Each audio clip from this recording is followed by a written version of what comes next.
ಶ್ರೀ ಗುರುಭ್ಯೋ ನಮಃ. ಶ್ರೀ ಸರಸ್ವತೇ ನಮಃ. ಓಂ ನಮೋ ಭಗವತೆ ರುದ್ರಾಯ. ಓಂ ನಮೋ ಭಗವತೆ ವಾಸುದೇವ.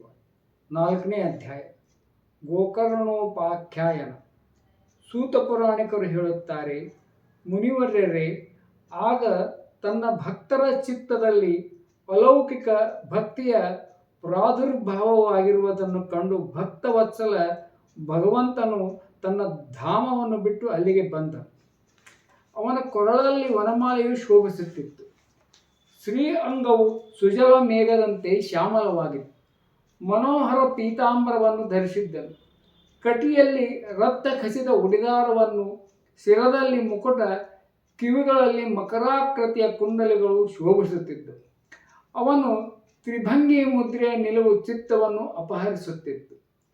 ವಕ್ಷಸ್ಥಳದಲ್ಲಿ ಕೌಸ್ತುಭಮಣಿಯು ವಿರಾಜಿಸುತ್ತಿತ್ತು. ಅವನ ಅಂಗಾಂಗಗಳು ಚಂದನ ಚರ್ಚಿತವಾಗಿದ್ದು ಕೋಟಿ ಮನ್ಮಥರ ಲಾವಣ್ಯವನ್ನು ಅಪಹರಿಸಿದಂತಿತ್ತು. ಆ ಪರಮಾನಂದ ಚಿನ್ಮೂರ್ತಿ ಅತಿಮಧುರ ಮುರಳೀಧರನು ಇಂತಹ ಅನುಪಮ ಕಾಂತಿಯಿಂದ ತನ್ನ ಭಕ್ತರ ನಿರ್ಮಲ ಹೃದಯವನ್ನು ಆವಿರ್ಭವಿಸಿದನು. ಭಗವಂತನ ನಿತ್ಯಲೋಕ ನಿವಾಸಿ ಲೀಲಾ ಪರಿಕರ ಉದ್ಭವಾದಿಗಳು ಅಲ್ಲಿ ಗುಪ್ತ ರೂಪದಿಂದ ಆ ಕಥೆಯನ್ನು ಕೇಳಲು ಆಗಮಿಸಿದ್ದರು. ಪ್ರಭುವು ಪ್ರಕಟವಾಗುತ್ತಲೇ ಎಲ್ಲೆಡೆ ಜಯ ಜಯಕಾರ ಧ್ವನಿ ಮೊಳಗಿತು. ಆಗ ಭಕ್ತಿರಸದ ಅದ್ಭುತ ಪ್ರವಾಹವೇ ಹರಿಯಿತು. ಮತ್ತೆ ಮತ್ತೆ ಆಭೀರ, ಗುಲಾಲ ಹಾಗೂ ಪುಷ್ಪಗಳ ವೃಷ್ಟಿಯಾಯಿತು. ಶಂಖಧ್ವನಿ ಉಲಿಯಿತು. ಆ ಸಭೆಯಲ್ಲಿ ಕುಳಿತವರಿಗೆ ತಮ್ಮ ದೇಹ, ಗೇಹ ಹಾಗೂ ಆತ್ಮನ ಎಚ್ಚರ ಕೂಡ ಇರಲಿಲ್ಲ. ಅವರು ಇಂತಹ ತನ್ಮತೆಯನ್ನು ಕಂಡು ನಾರದರು ಹೇಳತೊಡಗಿದರು, ಮುನೀಶ್ವರರೇ, ಇಂದು ಸಪ್ತಾಹಶ್ರವಣದ ಅಲೌಕಿಕ ಮಹಿಮೆಯನ್ನು ನಾನು ನೋಡಿದೆನು. ಇಲ್ಲಿರುವ ಮಹಾಮೂರ್ಖರು, ದುಷ್ಟರು, ಪಶುಪಕ್ಷಿಗಳು ಕೂಡ ಎಲ್ಲರೂ ಅತ್ಯಂತ ನಿಷ್ಪಾಪಿಗಳಾಗಿ ಹೋದರು. ಆದ್ದರಿಂದ ಕಲಿಕಾಲದಲ್ಲಿ ಚಿತ್ತದ ಶುದ್ಧಿಗಾಗಿ ಈ ಭಾಗವತ ಕಥೆಗೆ ಸಮಾನವಾದ ಮೃತ್ಯುಲೋಕದಲ್ಲಿ ಪಾಪ ಪುಂಜವನ್ನು ನಾಶ ಮಾಡುವಂಥ ಇನ್ನೊಂದು ಪವಿತ್ರ ಸಾಧನೆ ಇಲ್ಲ ಎಂಬುದರಲ್ಲಿ ಸಂದೇಹವೇ ಇಲ್ಲ. ಮುನಿವರ್ಯರೇ, ನೀವುಗಳು ತುಂಬ ಕೃಪಾಳುಗಳಾಗಿದ್ದೀರಿ. ನೀವು ಜಗತ್ತಿನ ಹಿತದ ವಿಚಾರಗೈದು ನಿಶ್ಚಿತವಾದ ಹೊಸದಾದ ಮಾರ್ಗವನ್ನು ಪ್ರಕಾಶಗೊಳಿಸಿರುವಿರಿ. ಈ ಕಥಾರೂಪಿ ಸಪ್ತಾಹ ಯಜ್ಞದ ಮೂಲಕ ಜಗತ್ತಿನಲ್ಲಿ ಯಾರು ಯಾರು ಪವಿತ್ರರಾಗಿ ಹೋಗಿದ್ದಾರೆಂಬುದನ್ನು ದಯಮಾಡಿ ತಿಳಿಸಿರಿ. ಸನಕಾದಿಗಳು ಹೇಳಿದರು, ಸದಾಕಾಲ ನಾನಾ ರೀತಿಯ ಪಾಪಗಳನ್ನು ಮಾಡುವವರು, ನಿರಂತರ ದುರಾಚಾರದಲ್ಲಿ ತತ್ಪರರಾಗಿರುವವರು, ಶಾಸ್ತ್ರ ವಿರುದ್ಧವಾಗಿ ನಡೆಯುವವರು, ಕ್ರೋಧಾಗ್ನಿಯಲ್ಲಿ ಬೇಯುತ್ತಿರುವವರು, ಕುಟಿಲರು, ಕಾಮಪರಾಯಣರು, ಹೀಗೆ ಇವರೆಲ್ಲರೂ ಈ ಕಲಿಯುಗದಲ್ಲಿ ಸಪ್ತಾಹ ಯಜ್ಞದಿಂದ ಪವಿತ್ರರಾಗಿ ಹೋಗುತ್ತಾರೆ. ಸತ್ಯದಿಂದ ಚ್ಯುತರಾದವರು, ತಂದೆ ತಾಯಿಗಳನ್ನು ನಿಂದಿಸುವವರು, ತೃಷ್ಣೆಯಿಂದ ವ್ಯಾಕುಲರಾದವರು, ವರ್ಣಾಶ್ರಮ ಧರ್ಮದಿಂದ ರಹಿತರು, ಡಾಂಬಿಕರು, ಬೇರೆಯವರ ಉನ್ನತಿಯನ್ನು ನೋಡಿ ಮತ್ಸರ ಪಡುವವರು, ಬೇರೆಯವರಿಗೆ ದುಃಖ ಕೊಡುವವರು, ಇವರೆಲ್ಲರೂ ಕಲಿಯುಗದಲ್ಲಿ ಸಪ್ತಾಹ ಯಜ್ಞದಿಂದ ಪವಿತ್ರರಾಗುತ್ತಾರೆ.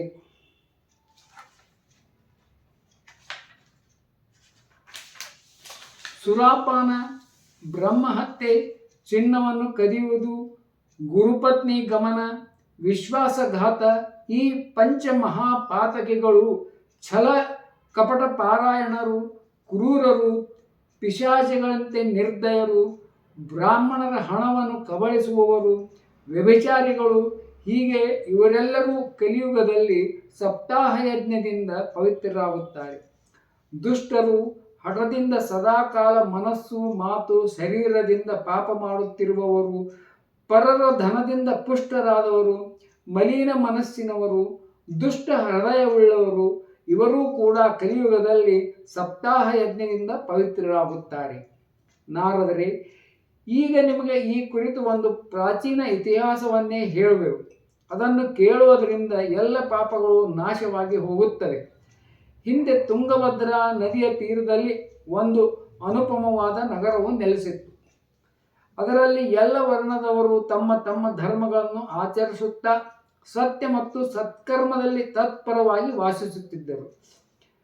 ಆ ನಗರದಲ್ಲಿ ಸಮಸ್ತ ವೇದಗಳ ವಿಶೇಷ ತಜ್ಞನು, ಶ್ರೌತ ಸ್ಮಾರ್ಥ ಕರ್ಮಗಳಲ್ಲಿ ನಿಪುಣನೂ ಆದ ಆತ್ಮದೇವನೆಂಬ ಬ್ರಾಹ್ಮಣನು ಇರುತ್ತಿದ್ದ.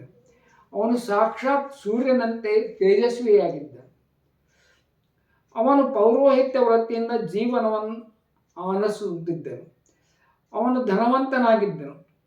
ಅವನ ಪ್ರಿಯ ಪತ್ನಿ ದುಂದರಿ ಎಂಬವಳು ಕುಲೀನಳು, ಸುಂದರಿಯೂ ಆಗಿದ್ದರೂ ಹಠಮಾರಿಯಾಗಿದ್ದಳು. ಬೇರೆಯವರ ವಿಷಯದಲ್ಲಿ ಮಾತನಾಡುವುದರಲ್ಲೇ ಅವಳು ರತಳಾಗಿದ್ದು ಯಾವಾಗಲೂ ಹಠ ಮಾಡುತ್ತಲೇ ಇರುತ್ತಿದ್ದಳು. ಕ್ರೂರ ಸ್ವಭಾವದವಳಾಗಿದ್ದರೂ ಮನೆ ಕೆಲಸದಲ್ಲಿ ನಿಪುಣೆಯಾಗಿದ್ದಳು. ಲೋಭೆಯಾಗಿದ್ದು ಜಗಳ ಗಂಟೆಯಾಗಿದ್ದಳು. ಬ್ರಾಹ್ಮಣ ದಂಪತಿಗಳು ಪ್ರೇಮದಿಂದ ಮನೆಯಲ್ಲಿದ್ದು ವಿವರಿಸುತ್ತಿದ್ದರು. ಅವರ ಬಳಿ ಧನ ಭೋಗ ವಿಲಾಸದ ಸಾಮಗ್ರಿ ಬಹಳವಾಗಿತ್ತು. ಮನೆ ಸುಂದರವಾಗಿದ್ದರೂ ಅವರಿಗೆ ಸಂತಾನ ಸುಖವಿರಲಿಲ್ಲ. ಪ್ರಾಯ ಸಂದು ಹೋಗುತ್ತಿರುವಂತೆ ಅವರು ಸಂತಾನ ಪಡೆಯಲು ಬಗೆ ಬಗೆಯ ಪುಣ್ಯ ಕಾರ್ಯಗಳನ್ನು ಪ್ರಾರಂಭಿಸಿದರು. ಅವರು ದೀನ ದುಃಖಿಗಳಿಗೆ ಗೋವು, ಸುವರ್ಣ, ಭೂಮಿ, ವಸ್ತ್ರ ಮುಂತಾದವುಗಳನ್ನು ದಾನ ಮಾಡಿದರು.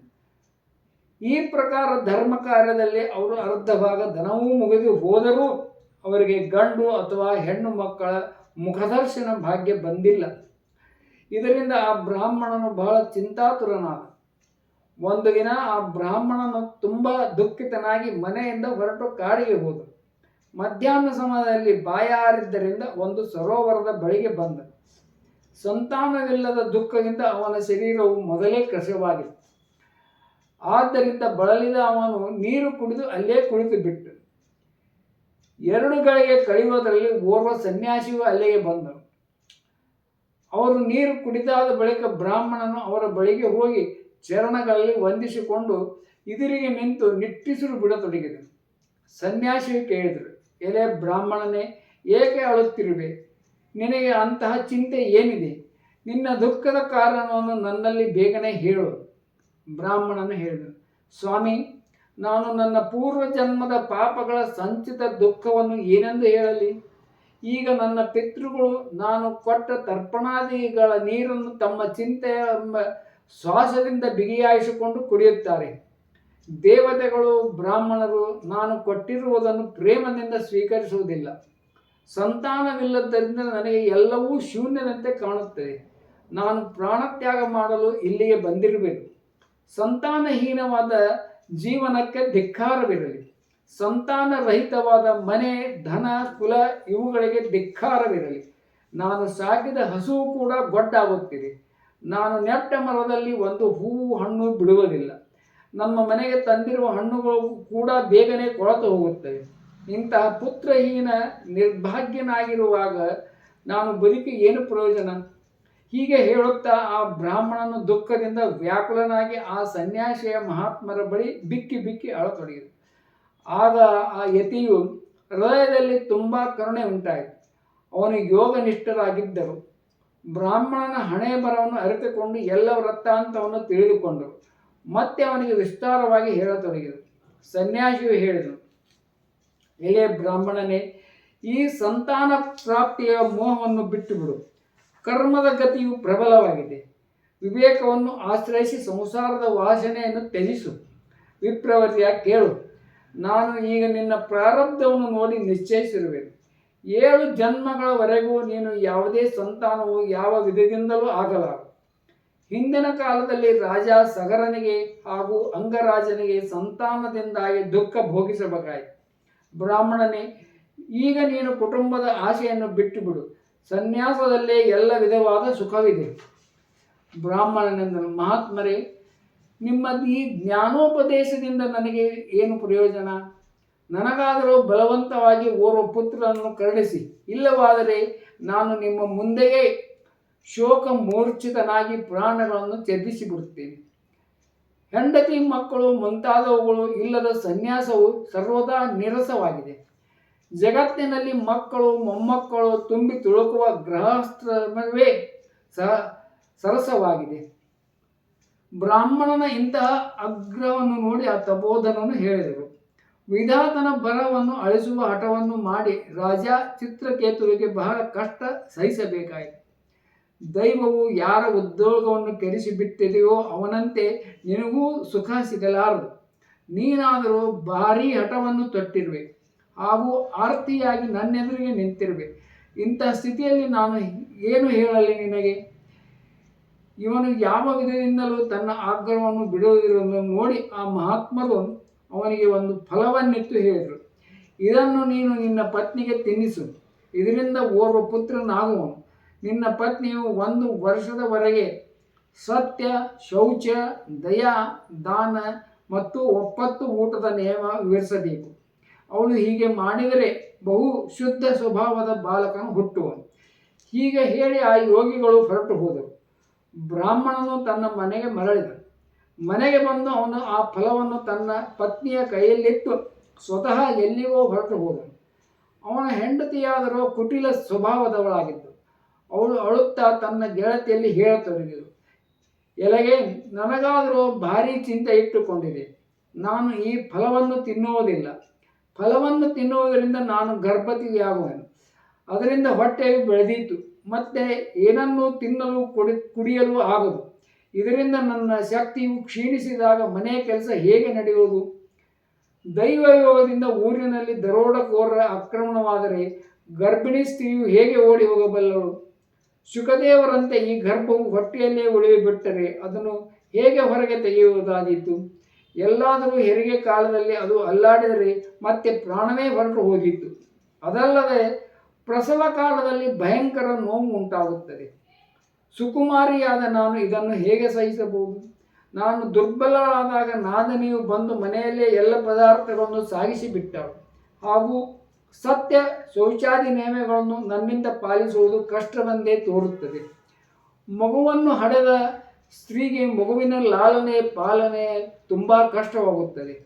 ನನ್ನ ವಿಚಾರದಲ್ಲಿ ಬಂಜೆಯರು ಅಥವಾ ವಿಧವೆಯರೇ ಸುಖಿಗಳಾಗಿದ್ದಾರೆ. ಮನಸ್ಸಿನಲ್ಲಿ ಇಂತಹ ನಾನಾ ಕುತರ್ಕಗಳನ್ನು ಮಾಡುತ್ತಾ ಅವಳು ಆ ಫಲವನ್ನು ತಿನ್ನಲಿಲ್ಲ. ಗಂಡನು ಫಲವನ್ನು ತಿಂದೆಯಾ ಎಂದು ಕೇಳಿದಾಗ ಹೌದು ತಿಂದೆ ಎಂದು ಹೇಳಿದಳು. ಒಂದು ದಿನ ಅವಳ ತಂಗಿಯು ತಾನಾಗಿಯೇ ಇವಳ ಮನೆಗೆ ಬಂದಿದ್ದಳು. ಇವಳು ತನ್ನ ತಂಗಿಗೆ ಎಲ್ಲ ವೃತ್ತಾಂತವನ್ನು ತಿಳಿಸುತ್ತಾ ತನ್ನ ಮನಸ್ಸಿನಲ್ಲಿ ಇದರ ಕುರಿತು ದೊಡ್ಡ ಚಿಂತೆ ಇಟ್ಟುಕೊಂಡಿದೆ ಎಂದು ಹೇಳಿದಳು. ನಾನು ಈ ದುಃಖದಿಂದ ಪ್ರತಿದಿನ ಸೊರಗುತ್ತಿದ್ದೇನೆ ತಂಗಿ, ನಾನೇನು ಮಾಡಲಿ? ಆಗ ಅವಳೆಂದಳು, ನನ್ನ ಹೊಟ್ಟೆಯಲ್ಲಿ ಮಗು ಬೆಳೆಯುತ್ತಿದೆ. ಹೆರಿಗೆ ಆದಾಕ್ಷಣ ಆ ಮಗುವನ್ನು ನಿನಗೆ ಕೊಡುತ್ತೇನೆ. ಅಲ್ಲಿಯವರೆಗೆ ನೀನು ಗರ್ಭಿಣಿಯಂತೆ ಮನೆಯಲ್ಲೇ ಅಡಗಿಕೊಂಡಿರು.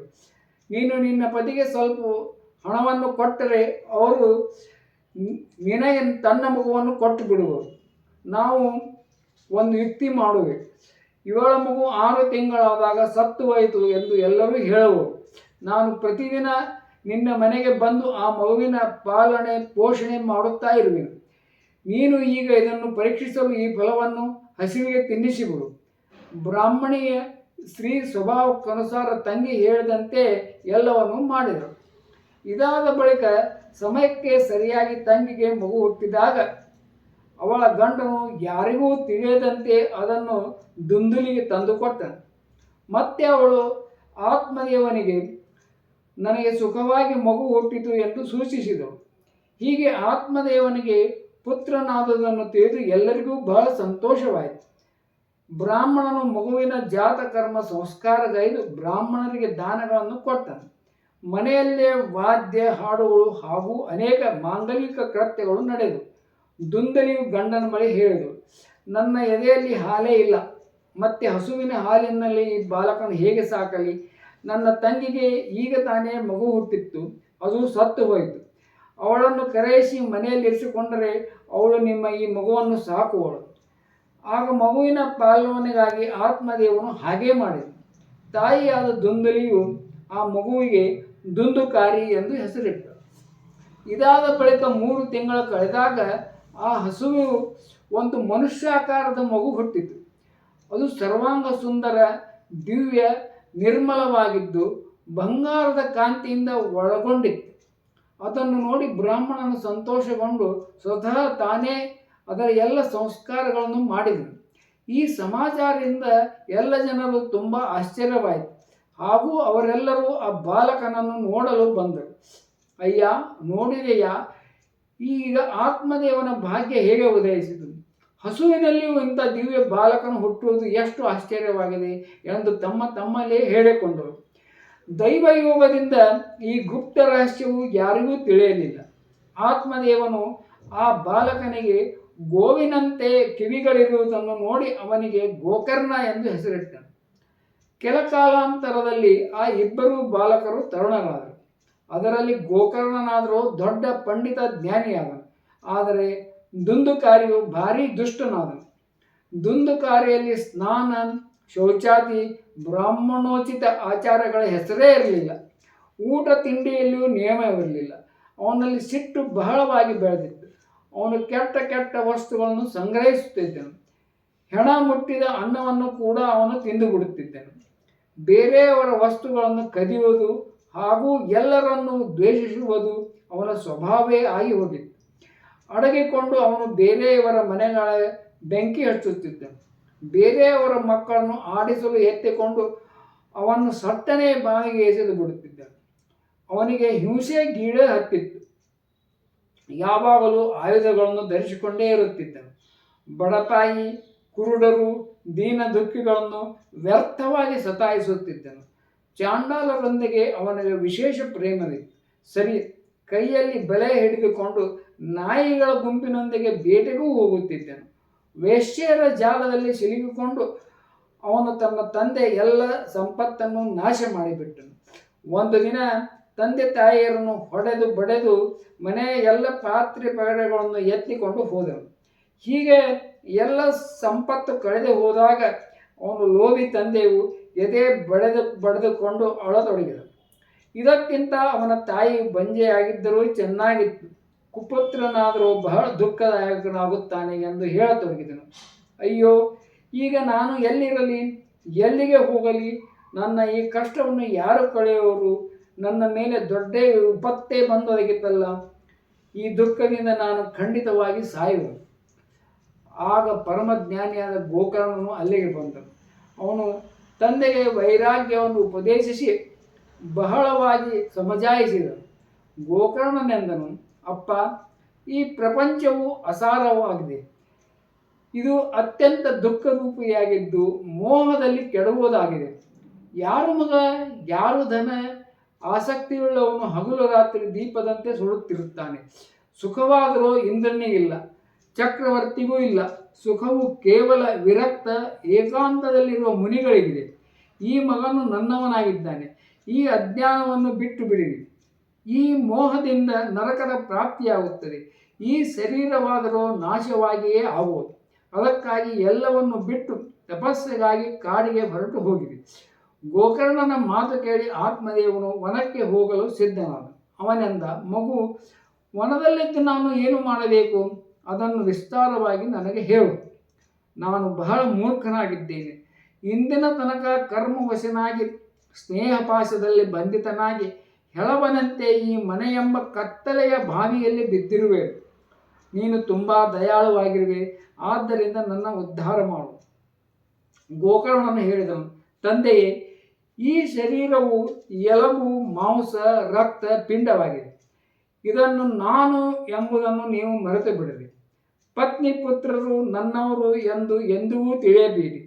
ಈ ಪ್ರಪಂಚವನ್ನು ಹಗಲು ರಾತ್ರಿ ಕ್ಷಣಭಂಗುರವೆಂದು ತಿಳಿಯಿರಿ. ಇದರಲ್ಲಿ ಯಾವ ವಸ್ತುವನ್ನು ಸ್ಥಾಯಿ ಎಂದು ತಿಳಿದು ಅನುರಾಗವನ್ನು ಇಡಬೇಡಿರಿ. ಸಾಕು, ಏಕಮಾತ್ರ ವೈರಾಗ್ಯ ರಸದ ರಸಿಕರಾಗಿ ಭಗವಂತನ ಭಕ್ತಿಯಲ್ಲಿ ತೊಡಗಿರಿ. ಭಗವದ್ ಭಜನೆ ಎಲ್ಲಕ್ಕಿಂತ ದೊಡ್ಡ ಧರ್ಮವಾಗಿದೆ. ನಿರಂತರ ಅದನ್ನೇ ಆಶ್ರಯಿಸಿಕೊಂಡಿರಿ. ಉಳಿದ ಎಲ್ಲ ಲೌಕಿಕ ಧರ್ಮಗಳಿಂದ ಪಾರಾಂಗುಖರಾಗಿರಿ. ಸದಾ ಕಾಲ ಸಾಧುಗಳ ಸೇವೆ ಮಾಡಿರಿ. ಭೋಗಗಳ ಲಾಲಸೆಯ ಹತ್ತಿರ ಸುಳಿಯಗೊಡಬೇಡಿ.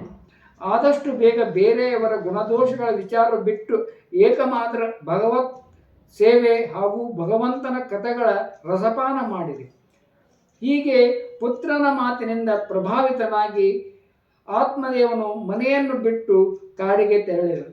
ಆಗ ಅವನ ವಯಸ್ಸು 60 ಆಗಿದ್ದರೂ ಬುದ್ಧಿಯಲ್ಲಿ ಪೂರ್ಣವಾದ ದೃಢತೆ ಇತ್ತು. ಅಲ್ಲಿ ಹಗಲು ಇರಳು ಭಗವಂತನ ಸೇವೆ ಪೂಜೆ ಮಾಡೋದರಿಂದ ಹಾಗೂ ನಿಯಮಪೂರ್ವಕ ಭಾಗವತದ ದಶಮಸ್ಕಂದವನ್ನು ಪಾರಾಯಣೆ ಮಾಡೋದರಿಂದ ಅವನು ಭಗವಾನ್ ಶ್ರೀಕೃಷ್ಣನನ್ನು ಪಡೆದುಕೊಂಡನು. 4ನೇ ಅಧ್ಯಾಯ ಮುಗಿಯಿತು. ಇತಿ ಶ್ರೀಮದ್ ಪದ್ಮಪುರಾಣೆ ಉತ್ತರಖಂಡೇ ಶ್ರೀಮದ್ ಭಾಗವತ ಮಹಾತ್ಮೆ ವಿಪ್ರೋ ಮೋಕ್ಷೋ ನಾಮ ಚತುರ್ಥೋಧ್ಯಾಯ.